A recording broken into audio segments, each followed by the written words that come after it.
I don't even know. It's going.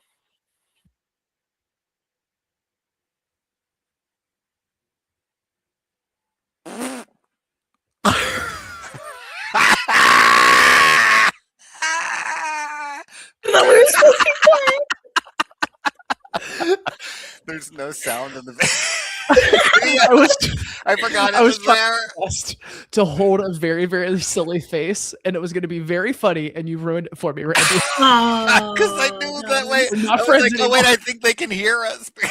Once we were behind the video, and then that just made me laugh. So, hi everybody. Great. Hello. Hi. That intro video is really fun, but I forgot I didn't realize that was a permanent thing from when we did Holocon. Apparently, it was a permanent setting and not just for Holocon. So, oops. But there it is. Hello. And it was way too difficult to try and stop it in the moment. So anyway, here we are. How's it going? My life is chaos. It's great. Oh, really? It's gonna be awesome. Very excited about it. Not actually. This is the thing. Since I started taking pharmaceutical medication for anxiety, THC has started making me more anxious, and so I have actually not been getting high. Wow. Yeah. So I'm just not and still like this. So drug-free, high on life, and spreading the word. As one does. But I am. These friends know. I don't know if anyone watching knows. I am gearing up for a move. I'm going to be moving from Cincinnati-ish to Portland. West Coast. Lots of stuff in the doing for that. Finishing up the roller derby season before I go. So it's a lot happening in life. Work is busy, etc., etc. How's everyone else doing? Great. Nikki needs a break. Nikki has been busy. I didn't know if Nikki was alive. He's literally at the office. Yeah, literally at the office. Did you see like people walking by? I was like, hello. Oh, that's funny. I'm on a very important meeting. Like, so you've been standard office busy setting. However, should we need to draw diagrams or anything? I do have anything that we would want to draw. I don't think you want in your office. Just saying, it's probably going to involve 2 Klingon dicks, and I don't want to get fired. Look, my job is also to erase it once it's well, don't forget that. Or I am imagining Nick. I always forget. Is it It's Always Sunny in Philadelphia, the meme with the guy in the white shirt and the cigarette with the cork board and the red string. Oh yeah, the murder board. A classic. Yeah, I can see Nikki doing a version of that with the whiteboard. That would be cool. Be so much fun. Like the L word. If anyone remembers the original. I had to stop watching it. God, wow. I was like, well, it's an important part of queer media history, and so I was like, I've heard it can be problematic, but let's see. And the episode after an actual trans character is introduced, I was like, I cannot finish this series. I cannot. I'm just done here. Yeah. Fair enough. Yeah. Making TV like that back then was difficult. That doesn't excuse it, but it was very weird and difficult. But yeah. So Nikki's not going to do that.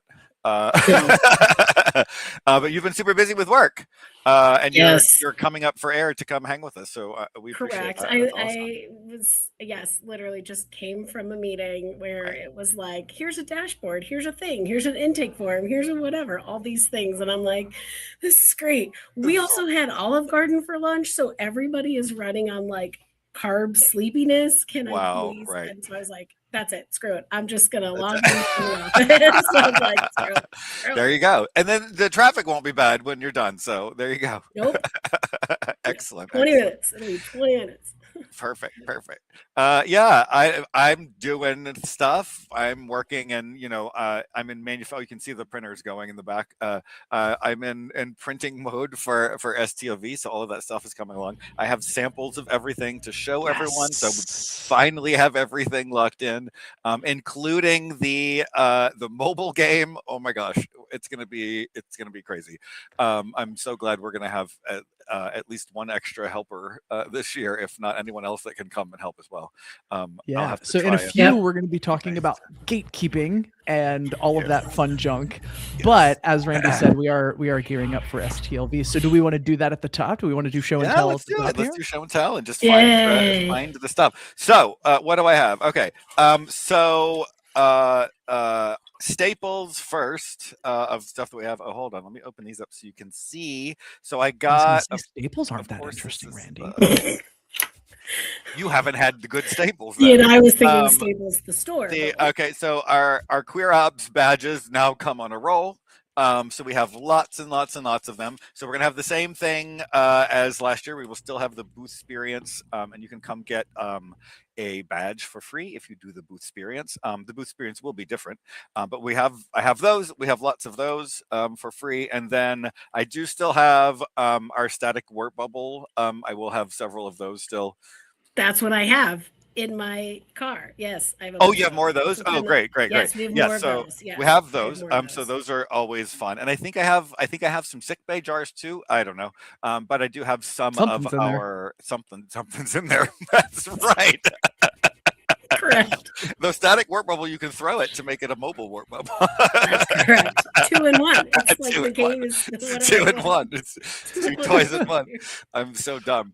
And then I also got a new fun filament and made a Horgons out of those this year, and it is like clear and sparkly. It's got like glitter in it, and it's like translucent. So these are super cool. So I'm excited about those. So I've got those printing now as well. So we're gonna have that, and then on to. Are you ready for that extra sparkly Jamaharon? Oh, and our badges, of course, we will have same as last year to buy the badges, and then that's the new other stuff that I have in the tub container that I have is a lot of that. Oh, good. Oh, yes, good. I do too. So yeah, I have to see what you have. I don't know. Anyway, and then the next thing I have are these super fun keychains that I made from. They're new. These are new from Rise of Hotel. I have 2 colors, purple and this green color, and somehow everyone is in room 69 for some reason. I don't know why. That's weird. However, it's a nice room. It's a really nice room. Trust me. And these will have keychains attached. Obviously, I just haven't done that yet. Well, that's crafty day. Coming for Crafty Day, Nikki. So I have those. Those are so fun. I'm excited about that. And then these I love so much too. I showed these before. I'm so excited. The gay isolinear chips, and of course the number is 69420. Because we're adults. Because we're adults, and we're allowed to talk about things like that.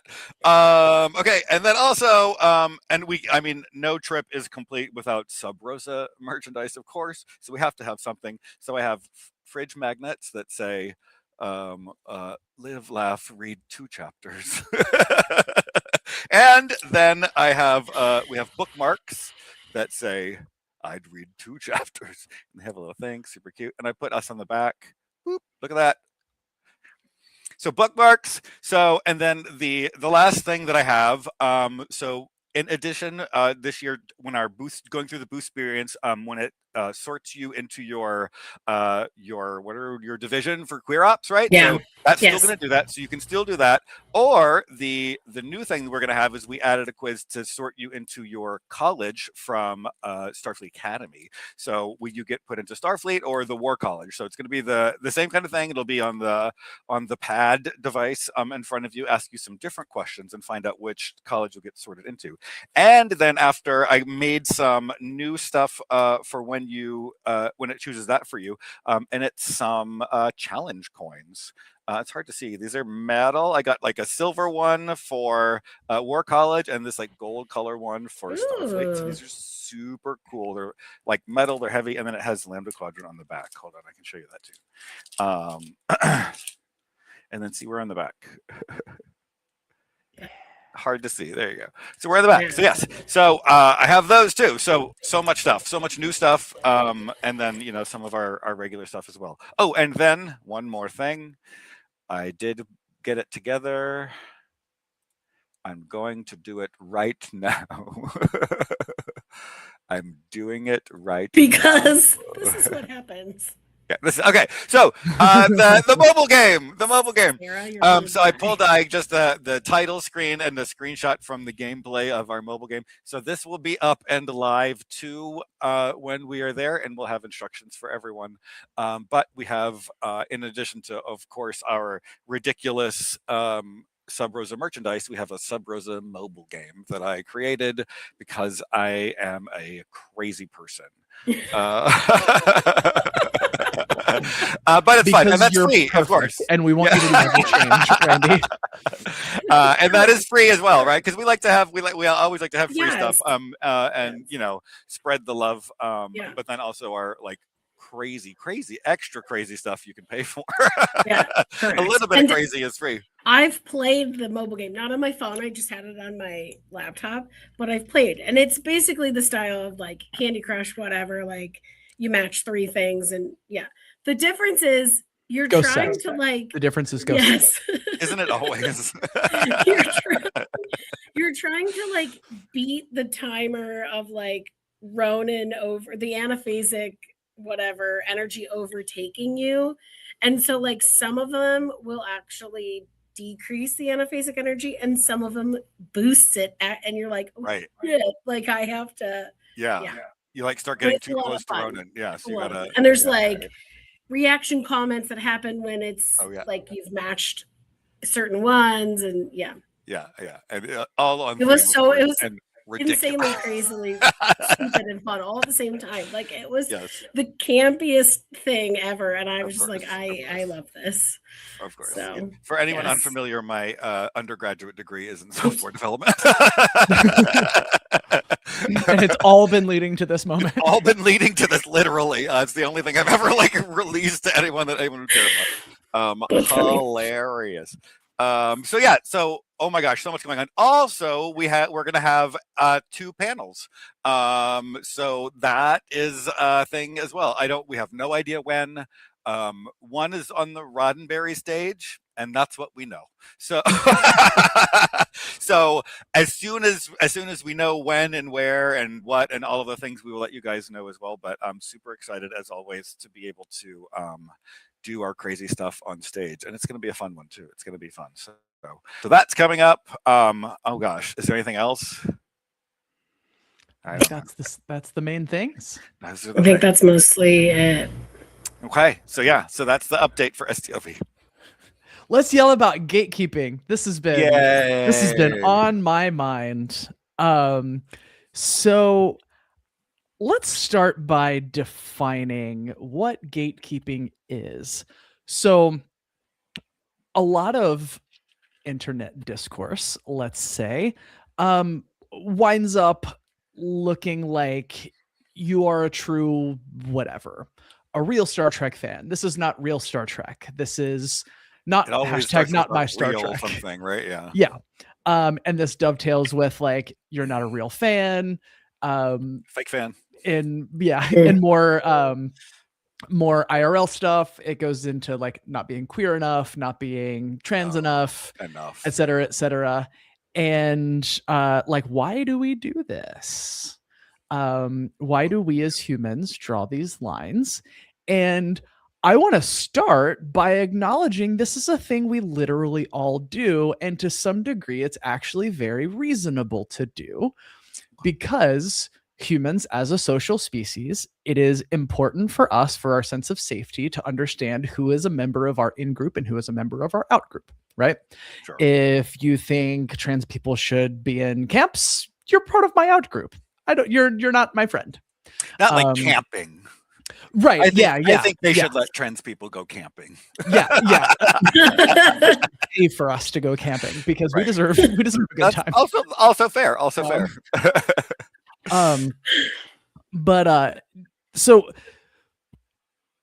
you can think of this in other ways, in ways that things that you may not think of as gatekeeping, but if you are a reasonable person, you probably don't have a problem with. Like, for example, say I'm organizing a trans support group and I say, like, this is a place for trans people only.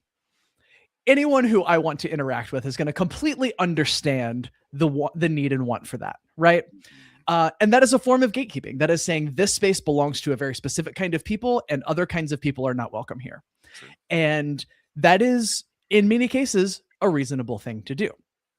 And what ends up happening is people take a reasonable scenario like that and paint it onto other things, because when, especially if you are a person who is otherwise a member of a marginalized group, you feel very disempowered in life. What you end up doing is like trying to find places where you have power and where you have control. Right. And that can lead to you building a space where you have power and control. You have this thing that belongs to you, and you decide that you have the power to decide who else belongs here and who does not belong here. And that is a way that you create space for yourself, safety for yourself, a sense of community for yourself.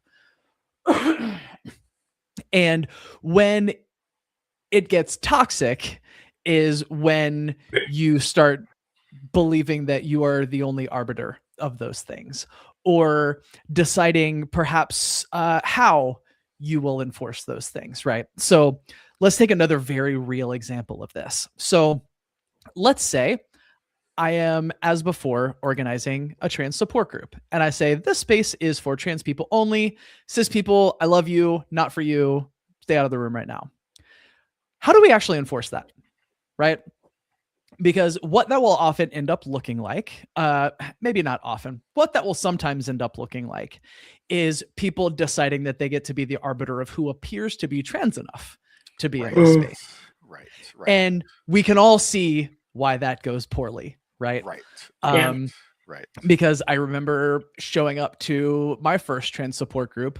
I had no femme clothing. I was super figuring out who I was. And if I remember, it was like gym shorts and a band t-shirt, full ass beard, long shaggy hair. Like I was a fucking 400-pound metal band dude, like to all appearances. Right. And if somebody would have run me out of that group because I didn't look like I was trans, whatever that means, like that could have been a horrifically traumatic thing for me. Right. Like that could have kept me in the closet much, much longer. If I had gone for the first time to a space like that. And so these are the concerns that we are balancing when we're talking about like who gets to gatekeep what. And so we're talking about this in like important real life stuff here. This gets into fandom things as well. So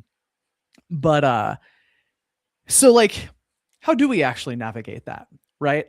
And the answer is scary. The answer is you got to err on the side of trusting that people are who they say they are. Yeah, I was gonna say, like, because when you were saying like how do we police that, my question was, well, do we police that? You know, like is that something that we do police or not? You don't. You just don't. Okay. And you know, there may come a day where this does not work this way, but in 13 years of experience that I've had with this sort of thing, it has rarely failed. Someone who would come into a space like that with bad intentions, as an invader, they are going to break rules of decorum that will let you know that they don't belong in that space anyways. Very quickly, I would imagine too. And so you have to err on the side of just believing people. Sure. It's just the right thing to do. Yeah, that makes sense. Especially with something that there's no way to even prove in any way. Like, you know, like what are you going to do? You know? Then it starts getting very weird. Right. And especially when you're talking about queerness and transness, there are so many different ways to express that, right? Yeah. Like, or even if it's like a gay group, like how would you ever prove, sure, I'm gay? Like what, you know? Yeah. Right. I mean, how would anyone know that I'm gay? If I didn't tell them verbally, how would they know? I was going to say, when this group walks into a room, there is often not much question, but that is not the standard for not what about is that. There's several other questions, I'm sure, but not about that. Yes, other questions. Questions for that sure. One, not so much. Not so much. But that's a fair and valid question in general, because, and this is a topic we've talked about before, is especially, so Anna and I relate to this a lot about we pass as straight, very much so. And so there are sometimes this feeling of like, again, it's the question you said before, the phrase you said is like, do I feel or do I look or do I present queer enough to be able to be in this space, right? Mm-hmm. And so yes, you're correct in the sense of like, we probably shouldn't, because you don't know completely, right? Unless you're going to ask. But in that situation, do you even want to ask? But it's a thing. It's a very real thing. And I know for me, it's like, I worry, and this is my own thing. Like, I worry sometimes that like either I'm doing it to other people in some weird way, or it's happening to me, even if it's not. And it's really just this uncomfortable feeling of like, I don't feel queer enough, or I don't feel straight enough, or I don't, whatever it is that we're going with. I don't feel like I'm passing enough, right? Whatever, sorry, not straight enough, because whatever, but like for other people that are trying to pass, right? Like they want to, Ursa, I know you can speak to this in regards to trans folks, but like sometimes you're trying to look a certain way, right? You want to pass as femme, masculine, whatever it might be, right? Yeah. And then it's like, and it's hard because there's like pressure coming from several different directions, right? Yeah. So if you are being in community with other trans people and you don't flag as trans enough, you can have trouble in that space if you are in a group of like judgy, gatekeepy type people. Mm-hmm. But if you're like, just like out in the real world, you might want to blend in because it's a matter of safety, right? Oh, like, especially depending on what area of the country you live in, what country you live in, etc. Like you might really, really deeply want to not be seen in that way. And this is like, it was an absolutely surreal experience. So I live in like the Cincinnati area. I actually live in northern Kentucky, like just over the river from Ohio into Kentucky. And I don't feel particularly unsafe where I live as a queer person, but I am also aware that I stick out and that I am perceived. Like there's a level of attention that people pay to me that I just notice. And I know that I'm being clocked as different in some way. It rarely turns into anything more than that, but it's still nerve-wracking. And it had really just sort of become the ocean that I lived in, the water that I swim in every day, Right. But when I was in April, when I went to Portland, I no one batted an eye. Yeah. They were probably like, who's that normal person? Right, exactly. Why are you so normal? Yeah. And it was such a surreal experience, right? Because like there is we talk about, obviously you can look and act anyway and be queer, but also like there is a queer culture thing that some people do adhere to. I am one of those people for sure. I feel like it's pretty clear who I am on the outside. And I just like two people on every street corner in Portland. I'm like, oh, I bet that person's queer, Yeah. So like so weird. And the two who you didn't say that about are mad now because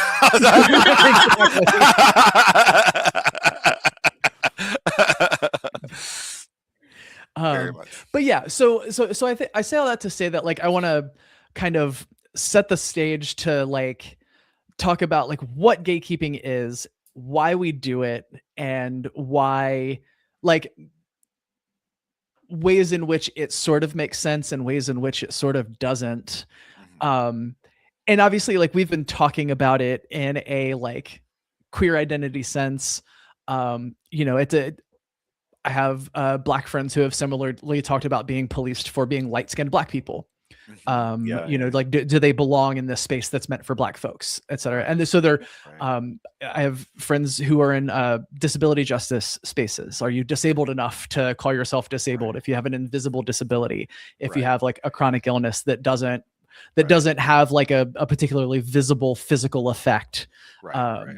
Lots of people I know deal with chronic pain in that way, where on the outside, it's not something that you can easily see. Pain.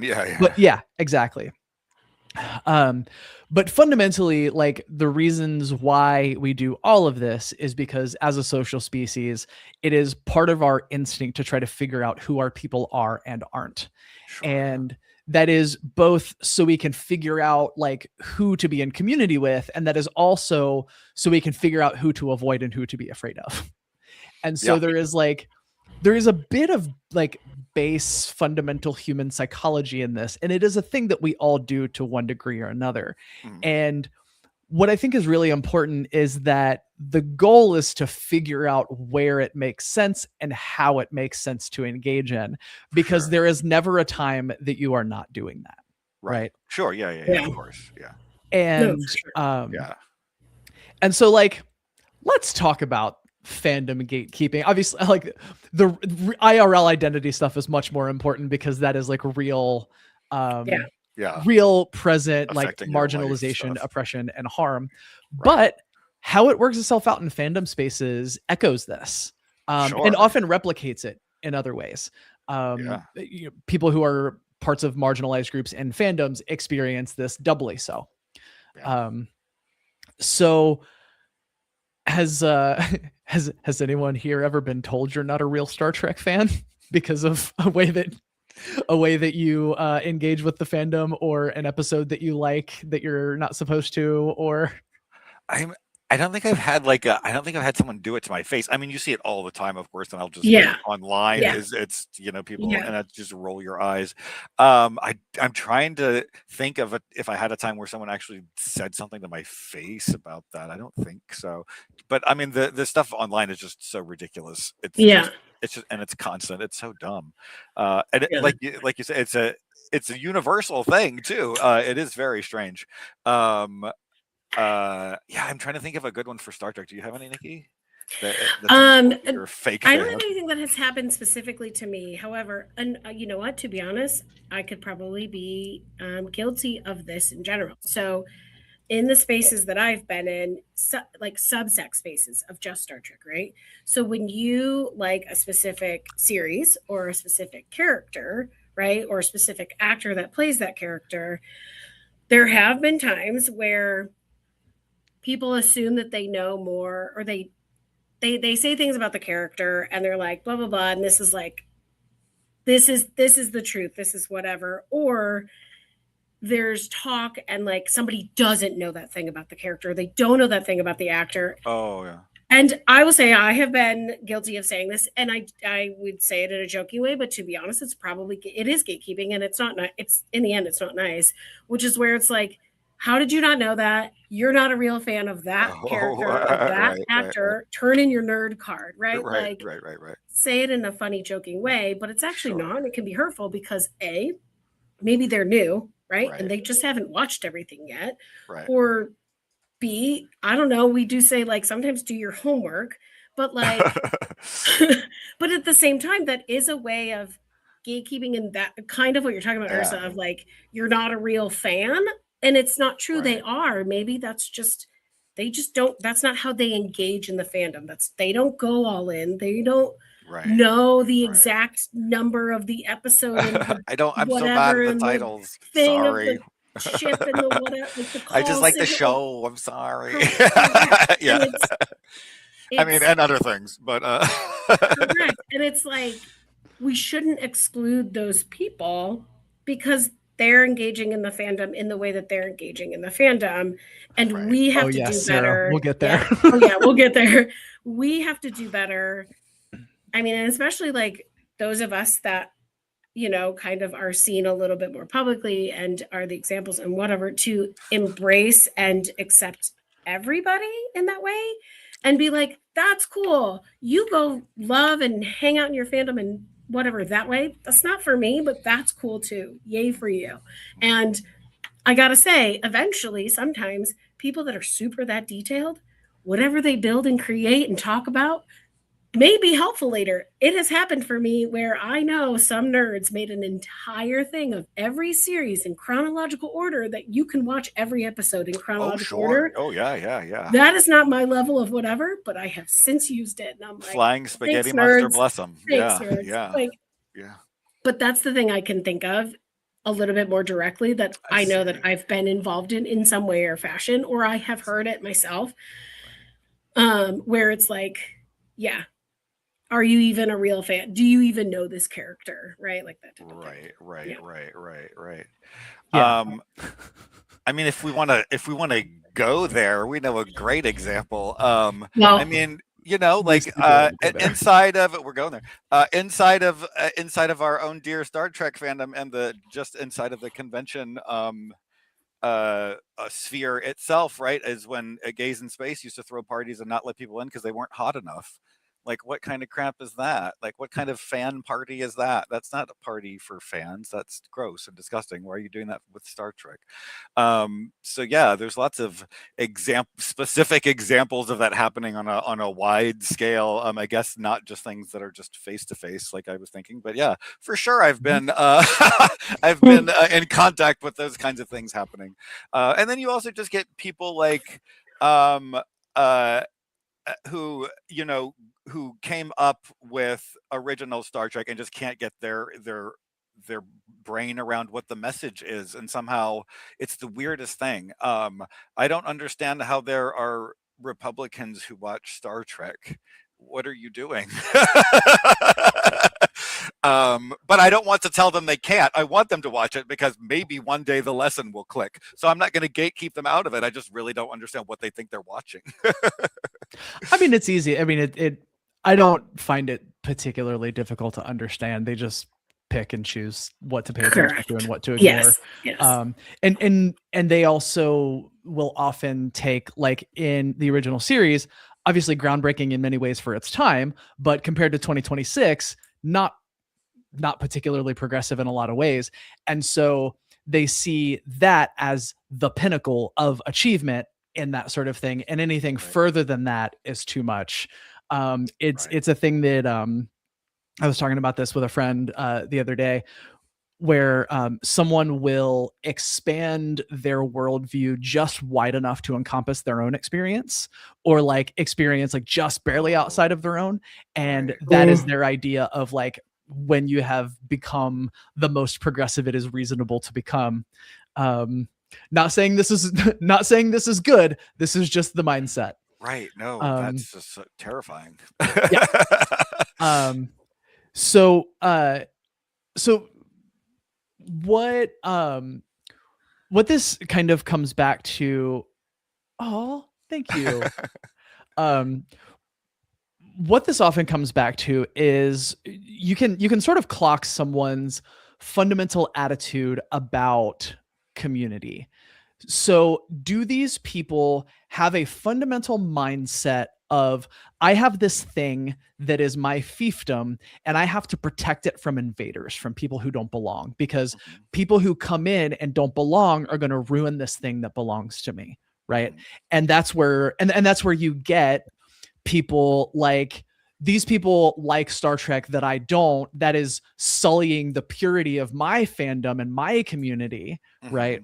Versus people like, and this is the attitude that I try to take, is an attitude of abundance, right?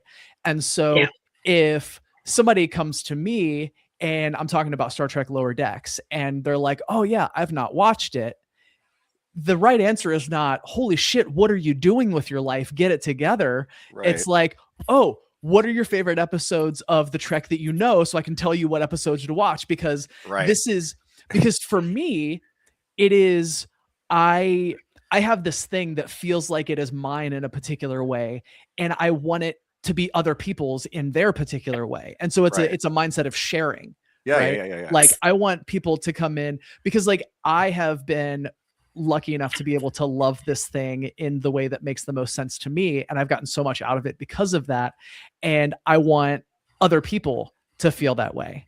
And so like when people come to me and like they know nothing about Klingon, for example, and I'm like, cool, how much time do you have for an info dump? But what's also nice, so this is my personal experience with this. This person was not being shitty to me directly. They were being shitty in my vicinity and did not realize who they were talking to. So what I am sometimes guilty of doing is taking people who want to gatekeep in that way and proving to them that I like, this is a stupid game you're trying to play, but also let's play it for a second because I'm better at it than you are. I got, I've done that too. So my favorite example of this was, it might've been the first Vegas after COVID. Sometime in Vegas, we were talking about, I was talking with somebody and I brought up something about the Klingons in Discovery, because the Klingons in Discovery are great. You don't have to agree. You're allowed to be wrong. It's fine. I'm gatekeeping on that. This guy was like going on and on and on about how they weren't speaking real Klingon. And I was like, it's interesting that you think that. It is interesting that you think that. Go on, dig that hole for me. Yeah. Oh, and I let him. I just let him keep going. You have to. Yes. Oh, you have to let him get all the way. Yeah, because otherwise they can back out, and you don't want that. Yeah. And this is a thing that like, this is not me flexing. It is just the truth. A lot of Star Trek fans don't know that most of the Klingon you hear in 90s Trek is not the Klingon language as written by Mark Okrand. Like, you know, depending on your perspective, like if it happens on screen, it's canon and it's correct. But what they often did in 90s Star Trek is they would take a copy of the Klingon dictionary, go over to the back and just like pick the words out and treat the grammar as if it were English. And that's how you get sos chi betla so from the Rustai, the bonding episode. What they're trying to say is, mother, I honor you. And so shosh, mother, jich, I, bat, honor, shoch, you. Not how Klingon works. Like not how Klingon works at all. Wow. So they had that reference and just ignored it. Yeah. Well, they just didn't use it properly. They just treated it like it was English. There's actually in the Klingon speaking community, we call it paramount hole. Is that Klingonish? So hole is the Klingon word for language. And so it's paramount language as opposed to Klingon hole, Klingon language. It's paramount hole. I see. Paramount hole. Interesting. And so it was like, well, you know, a thing you may not know about Discovery, like this is not me saying that you have to love it, by the way. Like if you don't like it, you don't like it, that's fine. But like a thing you may not know about Discovery is they hired translators and dialect coaches. And so to the version of Klingon that was invented by Mark Okrand, it is the best Klingon you see on screen after the original series movies. And in some ways that's better than even the Klingon in the original series movies. Again, aesthetically, you do not have to like it. But saying that it's not real Klingon, you are just factually wrong. Right. And so like, you know, if you're that kind of nerd, and like I often will use my powers for good there, because again, like it is so rare that I have found someone with an attitude like that doesn't immediately start getting a bunch of stuff wrong or leaving a bunch of important information out. Like acting like Star Trek canon was perfectly consistent before Discovery. Right. Oh, yeah. Which my example of that always is when Wesley Crusher talks about the Klingons joining the Federation and Captain Picard doesn't correct him. So like, if canon is that important to you, you're not allowed to be a Star Trek fan. Sorry, it's just not how it works. Mean, it's just not how it works. How do star dates work? They didn't even define that. Yeah, so, they don't. And like, you can ask Dr. Aaron about canon? That. Yeah. What is there is none, because they just made it the fuck up. They because just made guess it up. what? It's a TV show. Right. Yes. They made it up. Exactly. I think they made it up according to season and production release or whatever it was. Mm-hmm. Exactly. And so this is where the discussion that we were having earlier about more like real life social dynamics entering fandoms in this way kind of comes into play, right? Because often you like the people who are screaming the loudest about this, generally speaking, are of the more privileged types of people. Because that kind of makes sense. You have that kind of time on your hands to think about that and engage with that much. Yeah, that makes sense. Yeah. Well, and also just because those folks often don't actually have a calibration for what oppression feels like, or what having your space in society be compressed and being pushed out of society feels like, right? True. And also this is there is nuance to this, and sorry for trying to put something with nuance on the internet. Cancel me now. Oh God. There is something to the fact that a lot of those folks also, like specifically, we'll just say it, cishet white men, like .com. It's a .com hashtag. Like we all understand that patriarchy harms men as well, right? Like the idea of the meaning crisis for men, like there's nothing to that, right? Right. Because what our society generally teaches men is that you have to be possessive of things. You have to be angrily possessive of things. The only emotion you are allowed to express is anger, possessiveness, jealousy, all those sorts of things. Mm-hmm. And so when those kinds of people enter fan spaces, interesting how they act. Right. Yeah. Exactly and so that is not to absolve people of bad behavior, but that is part of the social dynamic that creates it. But it helps to understand it. Yeah. Exactly. And so those folks will come into those spaces because often those folks also don't have something they can hold on to that gives them meaning in the way that a fandom does. Mm. And so they have what they see as their fandom defined specifically as how they experience it. And anything that comes in and changes the way that operates feels threatening to them. Yes. Right. Because they have that fundamental view of like anything that expands or changes this idea is a threat, versus like, this is a sign of abundance. This is a sign of community. This is like another way for me to understand the thing that I love. Right. So let me expand on that a little bit, and I'll talk a little bit about how I try to because you were like, oh no, let me clap back at the gatekeeping. This is how I've done it. This is my example. And it leans into kind of what we were talking about of like when it gets toxic and what happens, and like how are ways that we can going forward try to change that or find a way of like what you said, like we love this thing and we want to we want other people to have an experience of loving the thing or sharing or again, I think one of the main points is like having an understanding in a fandom that what actually unites us is that we love this thing. And in that you can find people that love the thing the same way you love the thing. But we should all understand we all love the thing. We all love the thing in various different ways. And that's what unites us. And it should be more so that than what divides us type of thing. But so my example is, again, going back to like the subsets of fandoms within the overarching fandom. So and I'll just be straight up since we are being honest about a lot of this stuff. So I was a part of what was basically Marina Sirtis's fandom, right? It wasn't necessarily completely Counselor Troy. It was Marina Sirtis. She had a website where at one point you could go, you could pay to be like a VIP, whatever. She had like a chat function, all this stuff, right? And in part of that, she was very encouraging and loving and accepting of, hey, if you come to a convention, then there are certain things, right? Like perks or whatever. Like, so you will have seen, and it's out there publicly, like I would sit with her behind the booth, right?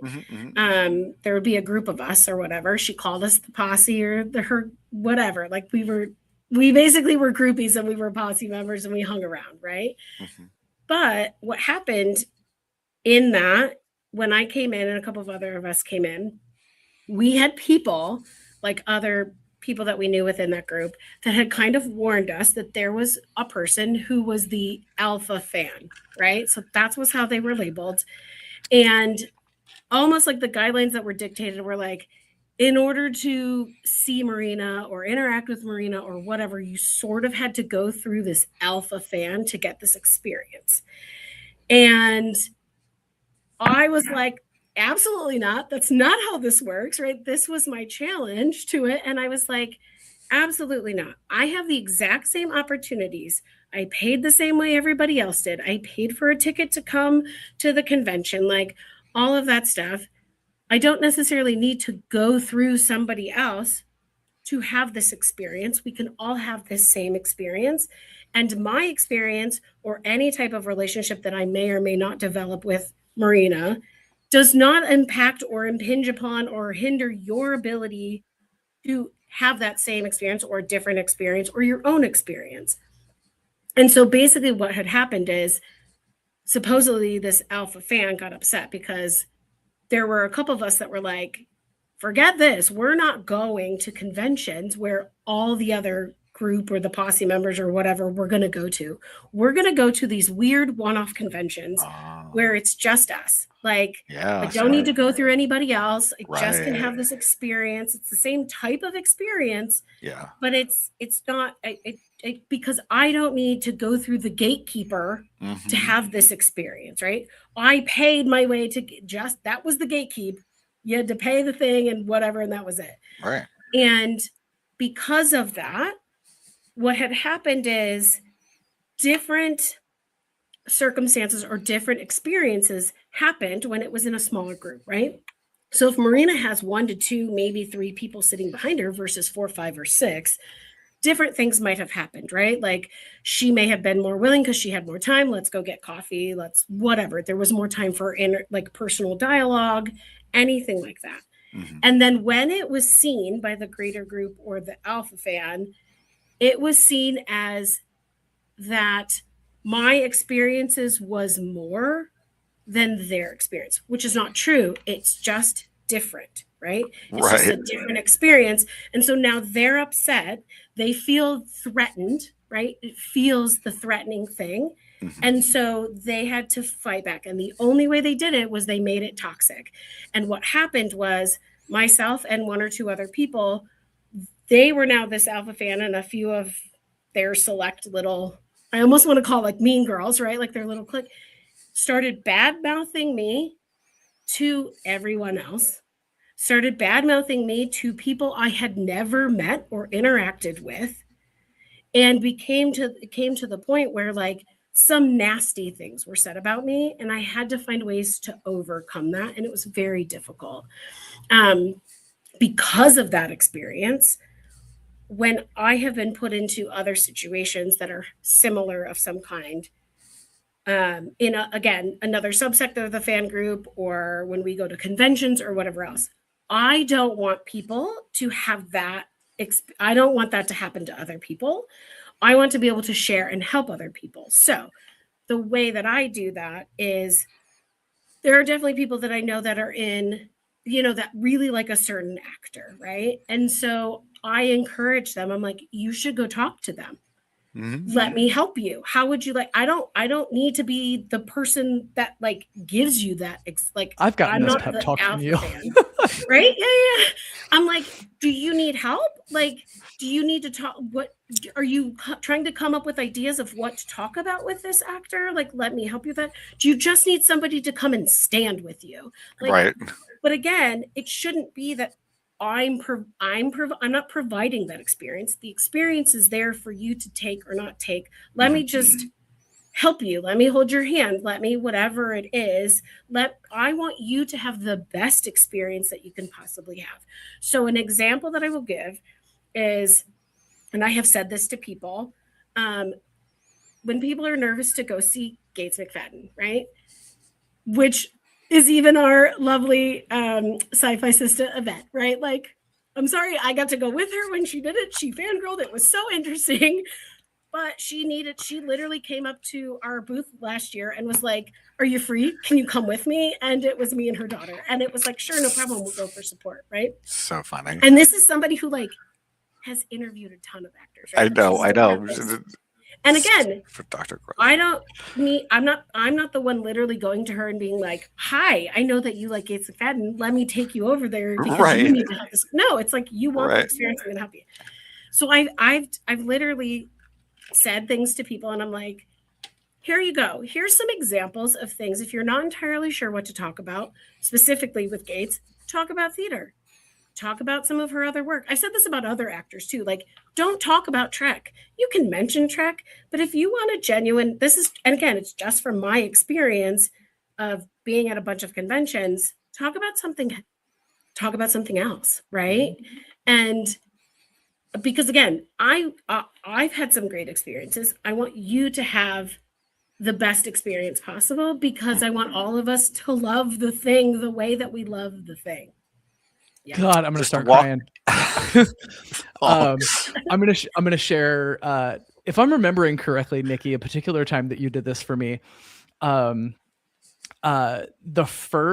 think that was the first Vegas I came to after I quit drinking, and I was very nervous about being in Las Vegas around so much alcohol. Because I was not like brand new in sobriety. My last drink was in February. The con was in August, and so it was like months, right? So it was not like literally the day after, but it was still newish. Sure. Yeah.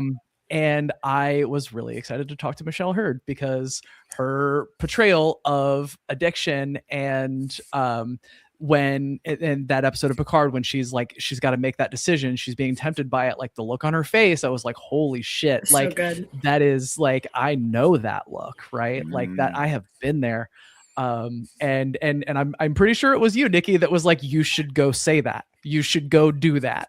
And it was like, I was just like shortly after you had talked to her or something, and you came over and you were like, yeah, come with me. Let's go do this. Yeah. Yeah, it's great. And all I did was stand there. I didn't. Yeah. I just was support. It's like, you didn't need me to introduce you to her, any of that. I just was like, let me just stand there. And Sarah has put, yes, I have actually done this with Sarah. Like, and here's the thing: I've never actually physically been at the same convention with Sarah. We've joked about this, but I wanted Sarah to have an amazing experience. Sorry, Sarah, I'm totally talking about this on the live stream, but I wanted her to have this amazing experience. And she's a theater teacher. I was like, talk about theater. Like, this is like, you can talk about Trek, absolutely, but like, it just opens up a whole nother avenue, right? And so again, it's like trying to understand, we all love this thing. Thanks, Sarah. We all love, but we all love it in our own way, and we love it differently. And what unites us is that we love this thing, and we love it hard in our own way, and whatever. Right. Yeah. And so, I want people to have that experience in whatever way that is comfortable for them and that will be best for them, right? And I think that leans into kind of what we've been talking about in general, and it actually goes to Sarah's comment about old Trek versus new Trek, right? Like, there should not be this separation, which is why I like that they call it legacy series or whatever, legacy Trek versus the newer Trek, which is fine. Right. And again, it's understanding. That's fine. We all love the thing. You don't have to watch the new stuff, but don't harp on it. It's so weird. Right? Like, and here's the thing. Let me tell you some old Trek people that won't go, that are like gatekeeping against new Trek people. Guess what? New Trek is what has revived the fandom. New Trek is what has brought new money into the fandom. Yeah. And new Trek is the reason why we continue to have these 60 years of conventions and experiences. Well, not 60 years of conventions, but you know what I mean? 60 years of all of this is because people came in during new Trek. Yeah. I mean, you'd still be just like jerking off to your VHS tapes of TOS if new stuff hadn't come in. You gotta have new stuff to keep it going. Look what happens.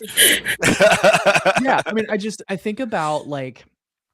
Step off my soapbox now. Okay, I'm done. No, you're right. Like, you're so right. And it is fundamentally about like there are people in the fandom who like it's proximity to power is what it is, right? Because because in real life, if you're talking about, like government or like rich people or whatever, it is not always easy to get proximity to power in those situations, right? If you spend enough time at the con circuit doing work, it is not actually that difficult to gain proximity to celebrities, to people who run conventions, that sort of stuff. If you're the right kind of social person, you have the right set of skills, it is not particularly difficult to like be a person who like does panels every now and again, or like volunteers at a convention, gets to know the people who run the convention, et cetera, right? Randomly has lunch with Nichelle Nichols' sister. Randomly has lunch with Nichelle Nichols' sister. It was dinner. It was dinner. I'm gatekeeping you out of that experience. What is wrong with you? And a myriad of other things we can't even mention legally. Sign NDAs about that stuff. I didn't say anything about it.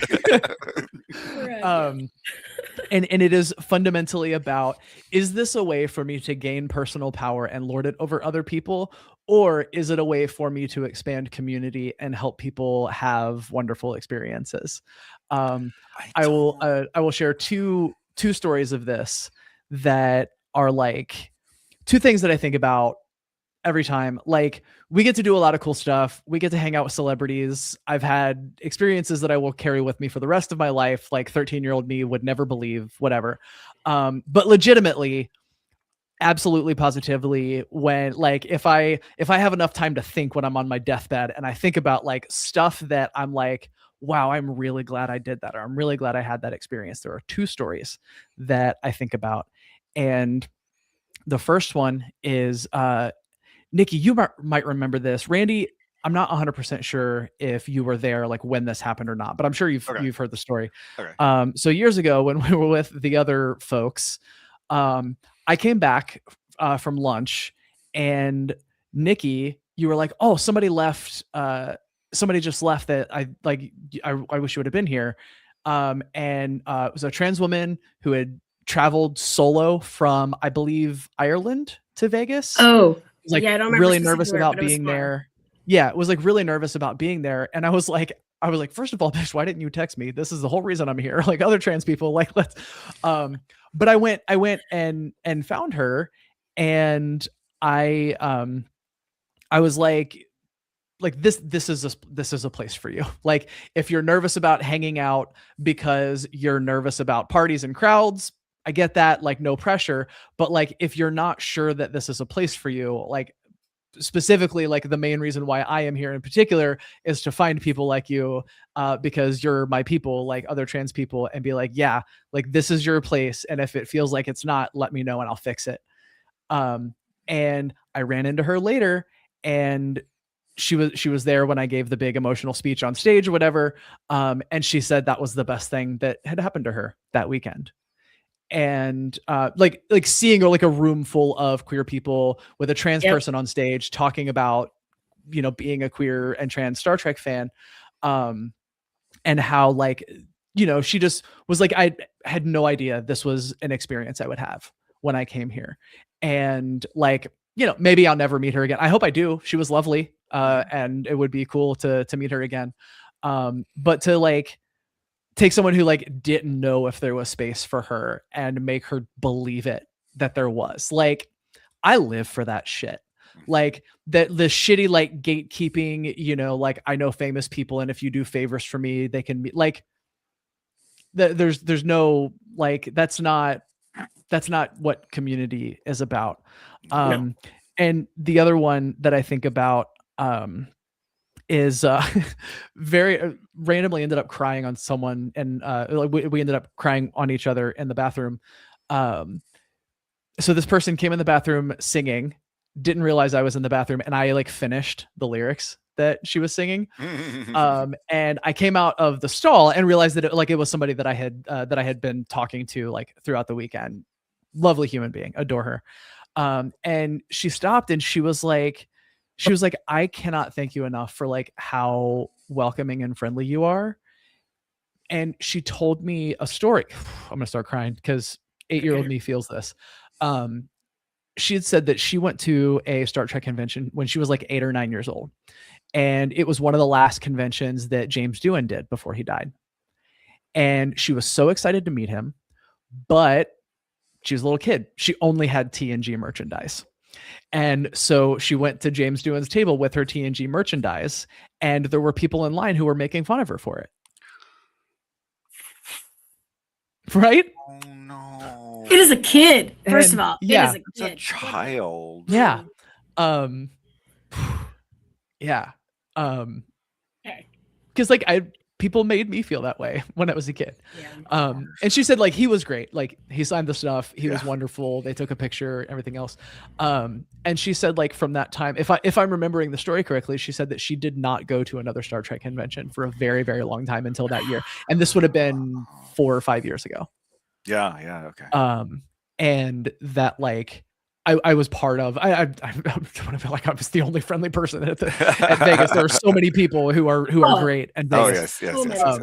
But like knowing that I was a part of that experience being different for someone, that like they went and had a positive experience, and I was at least part of the reason that they and it is because like I'm interested in people. Like I want to know what you love about Star Trek and why you love it, and what you can teach me about this thing that I love that like I can take away from it, because that's what like community and connection is about. And if you have watched the show, that's fucking what it's about. So like that's what I'm saying. I don't understand.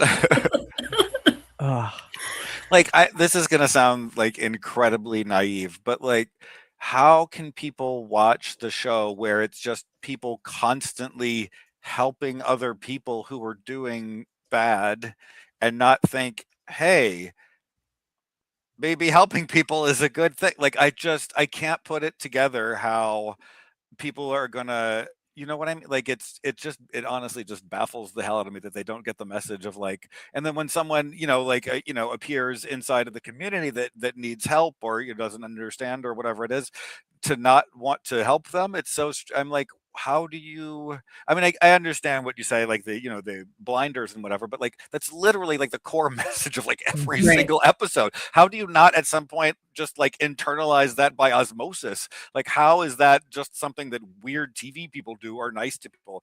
I honestly like can't wrap my brain around it. Yeah, I mean, I think a lot of it just comes back to like people watching it to receive what they already have instead of to like be taught and have their view expanded. Yeah. And I will say when stuff like that comes up in conversation as well, and I know that we usually try to do a decent job of doing this, is especially with Legacy Trek, right? It is an understanding. I mean, Ursula, you're talking about this with Klingon, right? It's like having that context and that understanding of this show, this series was made in the 60s. This was made in the 80s and 90s.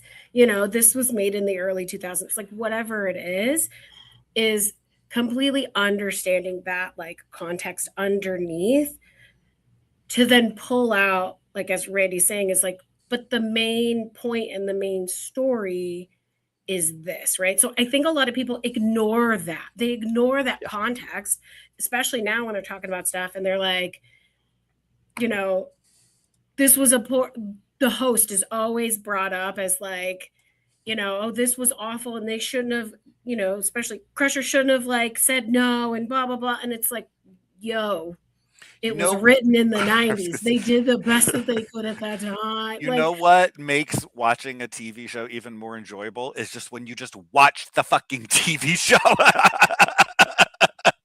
But also in that episode, she roasts herself for being straight. So like, I mean, yeah, like.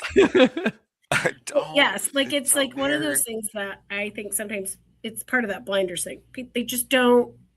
They don't put that into the. But not only that, but like going after people for liking something like Oh, or like criticizing the show for like what like don't why it's a what are you doing like what I is think in why the do you end, have this need because I think as Ursula was saying, in the end, it is some sort of perceived threat that, this totally goes back to our very beginning thing of like feeling queer enough in a space or whatever.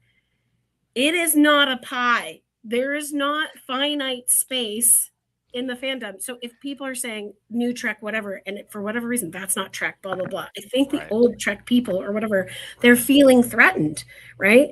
They're feeling like it's a finite space. And I have to have this is my space. Like, yeah, but you know what? No one's going to come to a convention that only has William Shatner for an hour for the entire weekend and no one else. No one's going to go to that. So we got to have other stuff. Invite one more Discovery actor. Shatner's not going to be at this one. And well, not that, but I'm saying like we need the new actors because they bring all the. But no one's going to go to a convention where it's literally one actor from the original series and no one else for the entire. And that's what they want. They're somehow they're like, there's not enough. But no one's going to go to that, so they won't sell tickets, so there will be no convention. I know, but it feels like it's threatening their way of loving the thing. And for whatever reason, those people are not open enough or open-minded enough to say, this is how I love the thing. They can love the thing how they love it.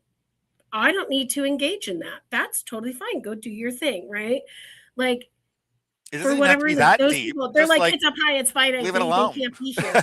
Yeah. True. Like, it doesn't even have to be that deep. It's just none your business. Like, it's just none your business. Like, it doesn't have to be that deep. Just like, that's none of my fucking business how they watch TV. Why do you care how somebody watches TV?